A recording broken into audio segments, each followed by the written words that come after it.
कब बंद करेंगे अपने परिवार को करना सेट? परिवार का पेट भरने के लिए मजदूरों को क्यों दांव पर लगानी पड़ती है अपनी जिंदगी? क्या 2-2 लाख रुपए से सुधर जाएगा मजदूरों का उजड़ा परिवार?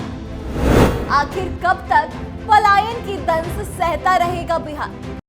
नमस्कार, आप देख रहे हैं कैपिटल टीवी बिहार का स्पेशल प्रोग्राम बेबाक सवाल और मैं आत्मजा आपके साथ। देखिए, एक और वंशवाद की राजनीति में नेता अपने परिवार को सेट करने में जुटे हैं, वहीं दूसरी ओर पलायन का दंश जनता को अपसेट कर रहा है। जम्मू कश्मीर में हुए आतंकी हमले में बिहार के 3 मजदूर मारे गए हैं। बिहार के 3 मजदूरों को बिहार श्रम विभाग की ओर से तत्काल लाभ भी दिया जाएगा, लेकिन क्या ये लाभ उस स्थान को भर सकेगा जो मजदूरों की मौत के बाद से खाली हो गया है? क्या ये लाभ पीड़ित के परिवार के आजीवन का भरण पोषण का आधार बनेगा?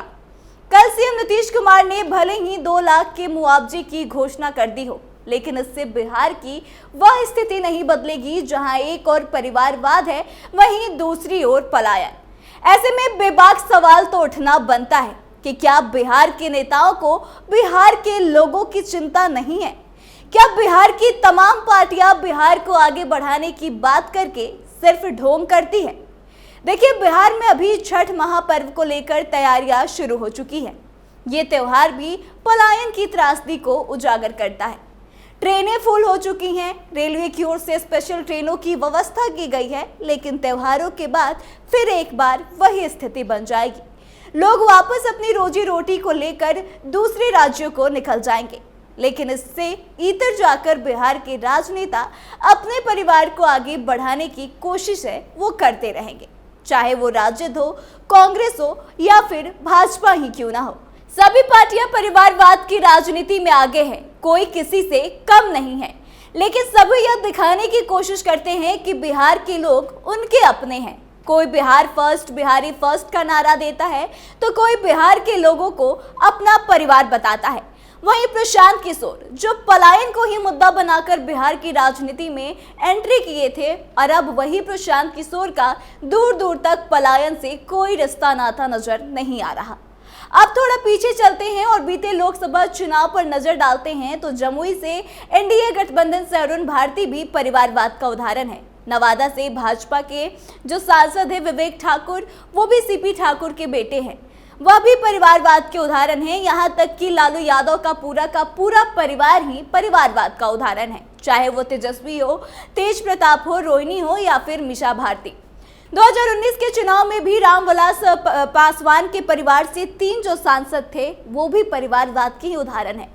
संजय जायसवाल हो या फिर बिहार के वर्तमान डिप्टी सीएम सम्राट चौधरी, ये सभी परिवारवाद के उदाहरण हैं। साफ शब्दों में कहें तो इन तमाम नाम के अलावा भी अगर परिवारवाद की बात करें और उसका उदाहरण बताने लगे तो शायद ही कुछ ऐसे नाम होंगे जो परिवार का सहारा लिए बिना बिहार की राजनीति में अपनी पहचान बनाए हैं। और पलायन से परिवारवाद को जोड़ने के पीछे का सिर्फ एक ही मकसद है कि फिलहाल बिहार में उपचुनाव है और सभी राजनीतिक पार्टियां उपचुनाव को लेकर काफी जोर शोर से तैयारी कर रही है और फिर से जनता को मूर्ख बना रही है कि आप हमें वोट करें, लेकिन इसमें भी परिवारवाद का ही बोलबाला है। लेकिन ठीक इसी समय में बिहार के मजदूरों की दूसरे राज्य में हत्या कर दी गई है।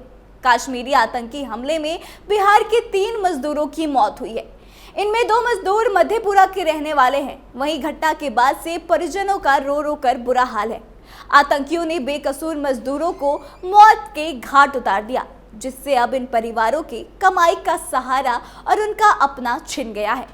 परिवार वालों का रो रो कर एक तरफ बुरा हाल है, वहीं कुछ लोग ये बता रहे हैं कि किस तरह से परिवार के लोग रोजी रोटी के लिए मजदूरी करने के लिए बाहर गए हुए थे।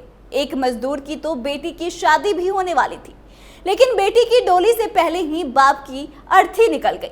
वहीं दूसरी तरफ जम्मू कश्मीर के गांदरबल में आतंकियों के किए हमले में बिहार के 3 मजदूरों की मौत पर बिहार के मुख्यमंत्री ने भले ही शोक जताया हो, यहाँ तक कि उन्होंने परिवार को ढांढस भी बंधाया है और 2-2 लाख रुपए का मुआवजा और अन्य मदद दिए जाने का ऐलान भी किया है। बता दें कि राज्य के 3 प्रवासी श्रमिकों की हत्या पर गहरा शोक व्यक्त करते हुए सीएम ने सभी मृतक को 2-2 लाख रुपए देने की ऐलान की है। लेकिन ऐसे में सवाल उठता है कि क्या 2 लाख रुपए से लोगों की जिंदगी वापस आ जाएगी और कब बिहार के नेता लोगों के लिए बिहार में उनकी रोजी रोटी का इंतजाम करेंगे। ऐसे में सवाल ये भी उठता है कि बिहार के लोगों के वोट से अपना परिवार चलाने वाले जो नेता हैं वो बिहार वासियों के बारे में आखिर कब सोचेंगे। ये तमाम सवाल जो है अभी फिलहाल मेरे दिमाग में तो चल रहा है, लेकिन ये सवाल जो है बिहार के हर एक मजदूर और हर एक जिम्मेदार नागरिक के दिमाग में चलना चाहिए कि जब आप किसी को वोट कर रहे हैं तो आप क्यों वोट कर रहे हैं और आपकी भी कुछ जिम्मेदारी है। आपकी भी जिम्मेदारी बनती है कि आप सरकार से अपने हक की लड़ाई लड़े, आप सरकार से अपने हक के लिए सवाल खड़ा करें। तो इस पलायन के मुद्दे पर और जिस तरह से मजदूरों की दूसरे राज्यों में पीटकर कभी हत्या कर दी जाती है, कभी आतंकियों की तरफ से हत्या कर दी जाती है, इस तमाम मामले पर आप क्या सोचते हैं और आपको क्या लगता है कि बिहार में कौन सी ऐसी पार्टी है या कौन से ऐसे नेता हैं जो कि बिहार के लोगों के लिए बिहार में ही कुछ काम करने की या इंडस्ट्री लगाने की बात सोच सकते हैं या बिहार के लोगों का भला सोच सकते हैं। आप कमेंट करके अपनी प्रतिक्रिया इस मुद्दे पर जरूर दें, वीडियो को शेयर करें और आगे की तमाम अपडेट्स के लिए देखते रहे कैपिटल टीवी बिहार। धन्यवाद।